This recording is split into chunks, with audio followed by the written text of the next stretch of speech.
Hi, my name is Amelia Iraeta, and I'm one of the emergency management specialists here at the City and County of Denver's Office of Emergency Management.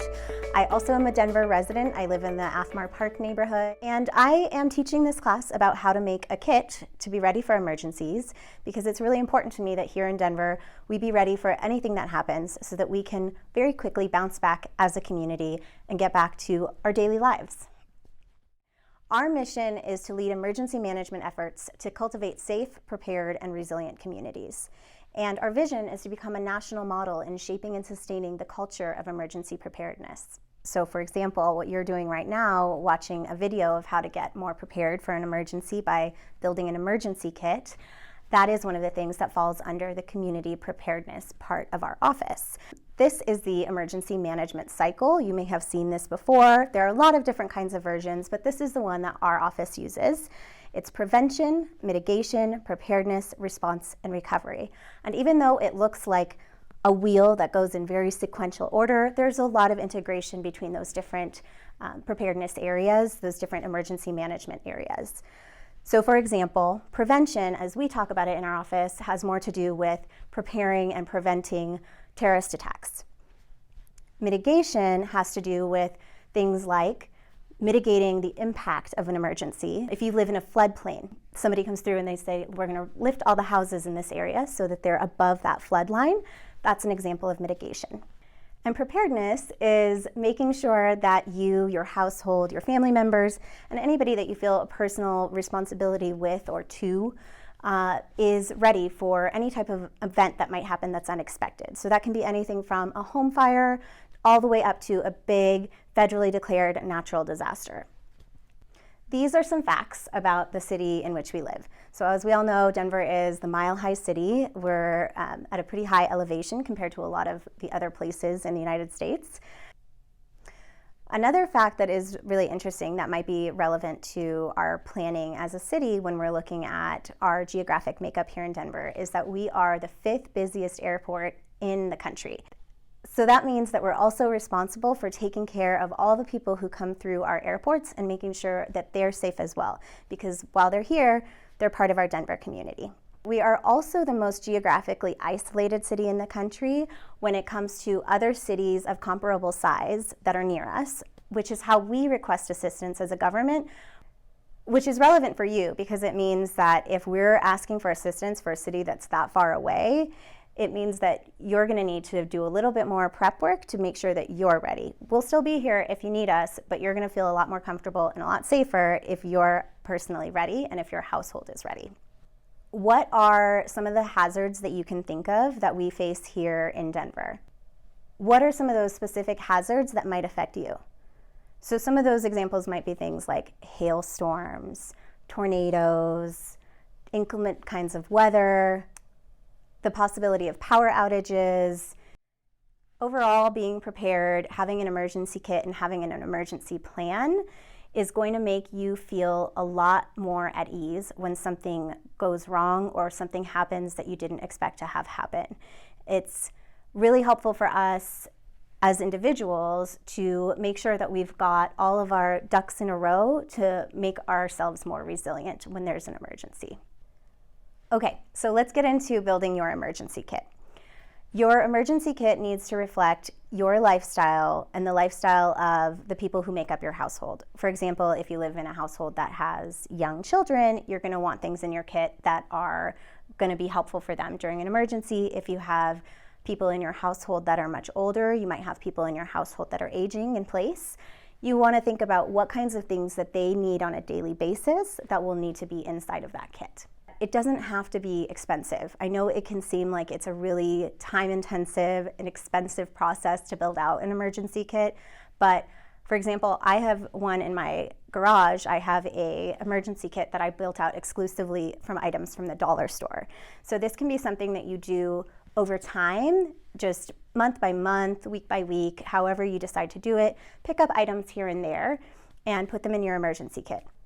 Because emergencies are unexpected, we never know what those things might be or when they might happen. So we want to make sure that when we're building out our emergency kits, they have any of those items that we think are going to be crucial on a day-to-day basis until we can get back to resuming our lives that we were living previously. There are a couple of different kinds of emergency kits. So one you think of is when you're sheltering in place. You might do that for things like a snowstorm or those longer term disasters where you're asked to stay home and not be out in the streets. For other types of emergency kits where you might get a knock on the door and get quickly asked to evacuate, you have a go kit. So that's probably going to be a little bit smaller, and it's going to have different types of things in there, things that might be a change of clothes, a different pair of shoes, some basic hygiene items, and also your important documents. Building an emergency kit might be easier than you think it is. It's very likely that you already have some of the items that you need around your household.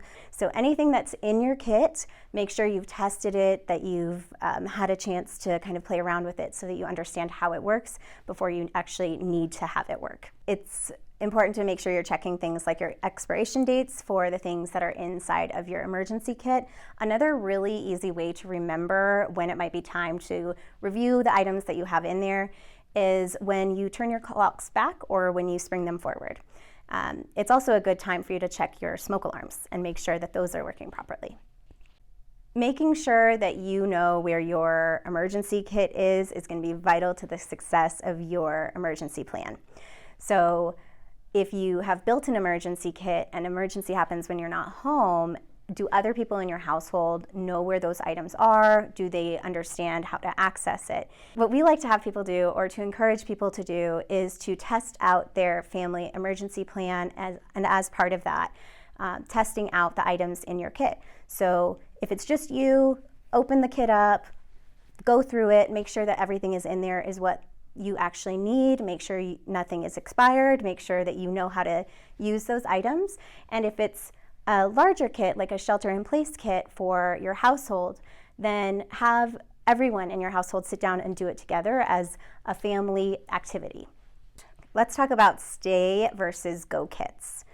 So if you are given a shelter-in-place order, by which at this point we're all kind of familiar with those, we have an ample opportunity to be in our place of residence for longer than we might otherwise just be in one place. So you'll want to make sure that you have sufficient supplies in those shelter-in-place kits. And also think about that stuff can happen at any time of year. So you might need things to make sure you're staying warm. You might need to have things to make sure you're staying cool. You might need food if you're not able to cook on the stove. So if you have food, you want to make sure that it's non-perishable items.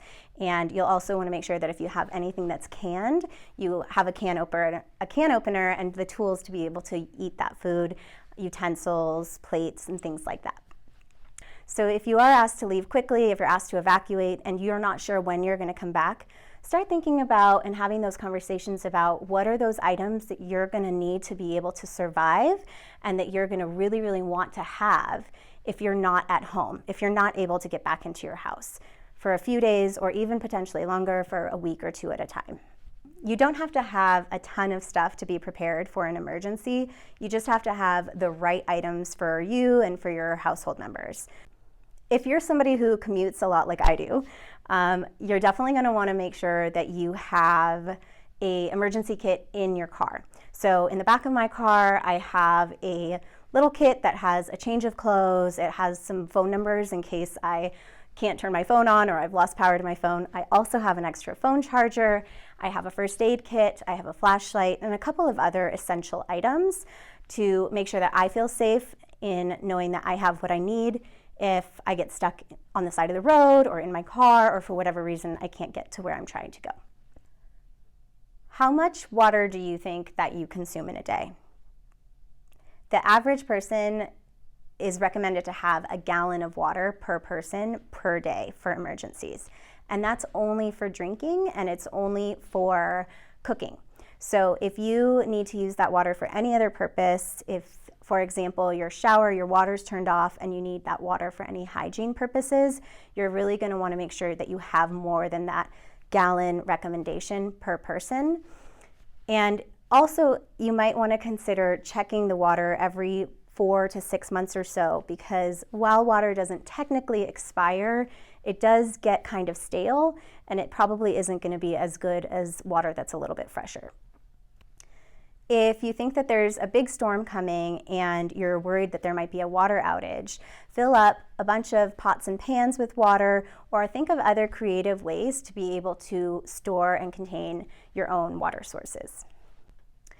When you're thinking about the kind of food that you'll put in your emergency preparedness kit, think about foods that you or the people in your family are actually going to want to consume, and then additionally think about what kinds of items of those are non-perishable or have longer shelf lives.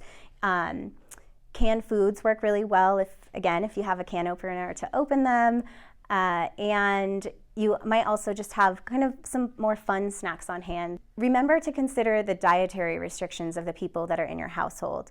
Another option is you can look online or any type of outdoor store, and there's a lot of options for dehydrated food that you just add some water, wait for a little bit, and you have a meal. When you're thinking about the types of food that you're getting for your household, you'll also want to make sure that there are enough nutrients to be able to sustain you, and you'll want enough food for 3 to 5 days. If you're sheltering in place, you might be spending a lot of time in one room, or you might have decided that you can spread out throughout your entire apartment or your house. Either way, you're going to want to make sure that you maintain a hygienic and safe environment. So make sure that you have things like trash bags, wet wipes, basic sanitation items like bleach, nothing that is going to be dangerous or toxic to you, but things that you can use to clean the area that you're having to shelter in place in, and ways to dispose of things like the cans that you might have been eating out of, or paper plates, napkins, and those types of items. You'll also want to have a first aid kit. It doesn't have to be anything that's really extensive. It can be just some basic Band-Aids, maybe some gauze, an ACE bandage, and some alcohol wipes. Although if you are further trained in first aid, you'll potentially want to put things in there that are to your skill level. If you wear eyeglasses or you rely on prescription medications, you'll want to have extra of those to be able to put into your emergency kit. And you may also want to have things like non-prescription medication. So fever reducer, headache medicine, any of those kinds of items that you might otherwise take. To have extra sets of those in your Go kit and also your shelter in place kit might be beneficial. When we're talking about considering everyone in your household, if there are people in your household who use medical assistive devices, any types of CPAP machines or any other types of machines that help them breathe or perform any other daily activity, you'll want to have a plan for how those are going to be utilized if the power is out or if you need to quickly leave the house. So as part of your emergency kit preparations, you'll want to start having some of those conversations around, do you need extra of those types of devices, or where are you going to put them, or how are you going to use them and continue to use them if there is no electricity. Another really important thing to remember when you're building out your emergency kit is your service animals and your pets. So those are a part of our family, and we want to make sure that we're preparing for them the same way that we prepare for ourselves, our kids, our parents, and whoever else is in our household. Preparing an emergency kit for your pet could be extra leash, collar, bags to pick up their waste, extra food, and any type of medications that they may be on. In my dog bag, I have extra toys for my dog, some bones, and things that I think are going to keep him occupied while I'm busy trying to respond to the emergency. Your emergency kit should grow and it should change as your family does. So for example, what might have been relevant to your toddler is probably not going to be relevant when that toddler becomes a teenager. You want to make sure you're evaluating your emergency kit on a somewhat regular basis, not only to check things like expiration dates on medications or any non-perishable foods you might have gotten, but also just because you want to make sure that everything in there is appropriate for the age group of your household. For children, infants to teens, you're going to want to have infant formula, bottles, diapers, wipes and diaper rash cream. For kids, you could also have books and games and puzzles, coloring books, markers, things that are going to keep kids entertained, occupied, and happy. If you have teenagers in the household, you can talk to them about what they would want to have in their part of their emergency kit. Those might be cards or any other type of games that they might be interested in, personal devices, and items that were going to help them cope and relieve some of their stress. Some tools and utensils that you can have in your emergency kit: flashlight, extra batteries, a whistle so that you can signal for help, walkie-talkies or some type of an amateur radio. You'll want to have some type of a multi-tool, a Swiss Army knife or some type of a tool that's going to help you open things or cut into things. And of course, you need items to be able to eat your food. So bowls, plates. I like to have disposable items just because if you don't have water or you're trying to conserve water, they're very easily just throw them away and then use the other set when you're eating again. And one thing that doesn't always get mentioned, but is really important to have, is a tool to shut off your utilities if you need to. This should be a non-spark tool, so knowing where your utilities are and how to shut those off and then having the tools to do them can be life-saving. Having a flashlight, radios, those are important, but equally as important is making sure that they stay charged. So if they require electricity, make sure that you have an external way to charge those items and you have the cables to be able to connect them. If they're battery operated, make sure that you have extra batteries and that you've tested them to make sure that they work. If you have a job where you work from home and you're going to need to continue to be working during this emergency, you'll want to have a very quick, easy way to be able to grab all of the items that you need and quickly remember what those are. I recommend making a checklist because sometimes when you're in the midst of an emergency, you don't always think as clearly as you might otherwise. So just having a plan in place, a quick checklist that you can look at and be able to grab those things easily when you head out is really, really helpful. But aside from having just your debit cards and your credit cards and you have inventory of those items, make sure that you also have some cash.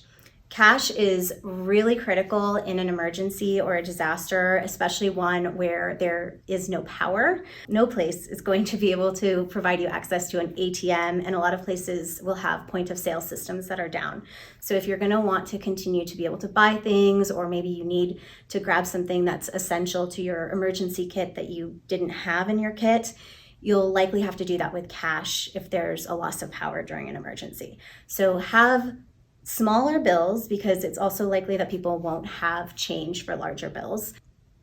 Another thing that should go in your emergency kit are a list of your important contacts. So if you're like me, you don't have very many phone numbers memorized, and it's a good idea to have those really important phone numbers, whether it's a doctor, your veterinarian, your out-of-state family members, whoever you think that you might need to be communicating with in these times. You should have their information written down and stored somewhere that's easily accessible. Additionally, along with your important contact information, it's vital to have copies of your other types of important documents, like copies of your home or renter's insurance, copies of your driver's license, your marriage and birth certificate records. If you have those hard copies, it's a good idea to make other sets of them to keep them in your both shelter-in-place kit and your emergency go bag, and also maybe in your vehicle kit.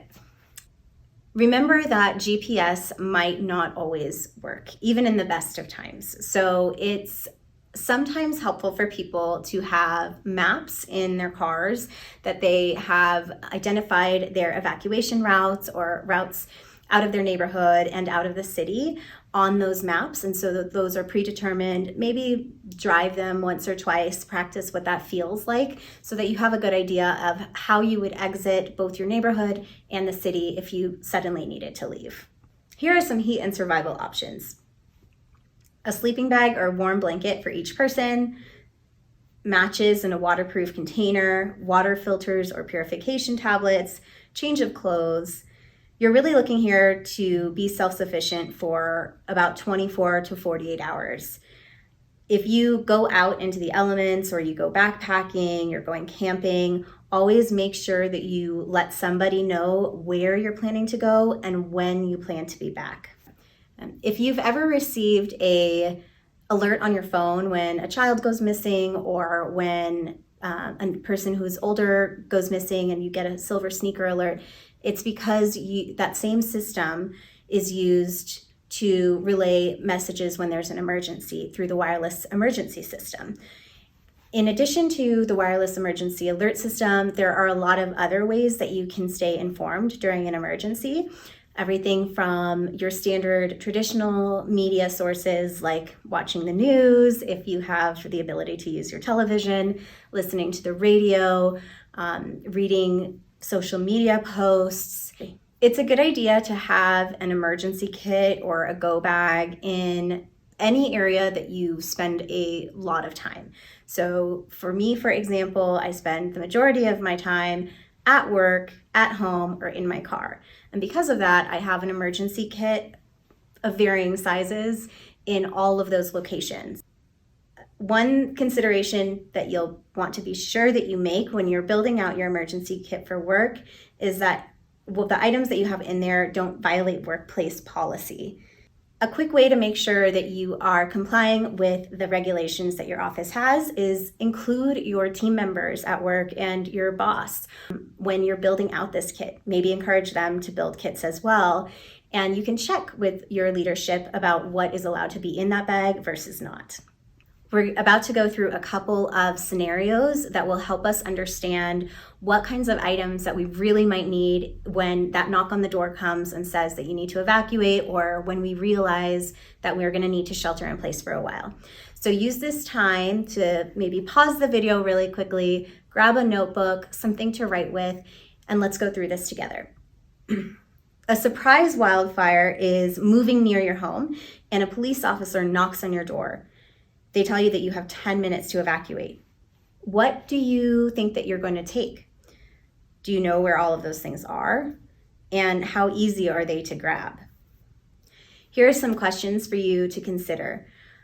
So if a local shelter is being set up at a school near your home, what would you want to have there if you know that you're going to need to spend a few nights?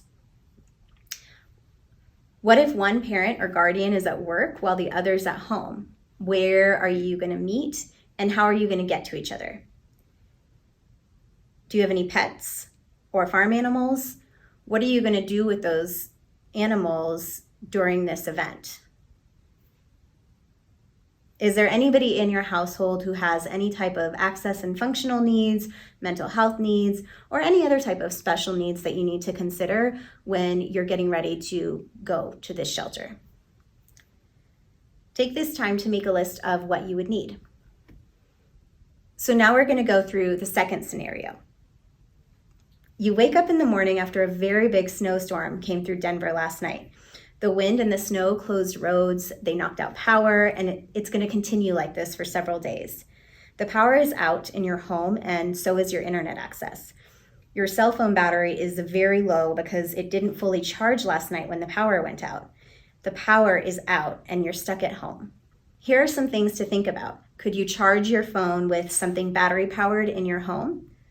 How are you going to be able to reach out to your loved ones or to your employer to let them know what's going on, or to let people know if you need anything? How are you going to get information about the local news and stay up to date about what's happening, anything from school closings, weather updates, or any other kinds of news? If you have any other questions, feel free to reach out to us. There's a couple of different ways that you can communicate with us and stay engaged and stay up to date about what's happening. So first, we have our Facebook and we have our Twitter account. Our handle is @DenverOEM. We also have a website which has a lot of really good information, and there you can go and you can find out what classes are coming up. You can register directly from the links on the website for our classes. You can email us at OEM_outreach at denvergov, that's denvergov.org. Another way that you can stay engaged with us is to continue your preparedness education. We have a lot of free classes that are anywhere from an hour long, all the way to classes that are 2.5 days long. We have classes on how to make an emergency plan for you and your household. We have classes on financial preparedness. We have classes on how to prepare your pet or service animals for emergencies, business continuity classes if you're interested in having us come in to where you work and teach your business how to be ready for an emergency. And then we also have our longer classes. We have series like our neighborhood preparedness program, which will teach entire neighborhoods on how to build their own emergency response team. So if you want to take those classes, you can feel free to email us or also sign up on our website.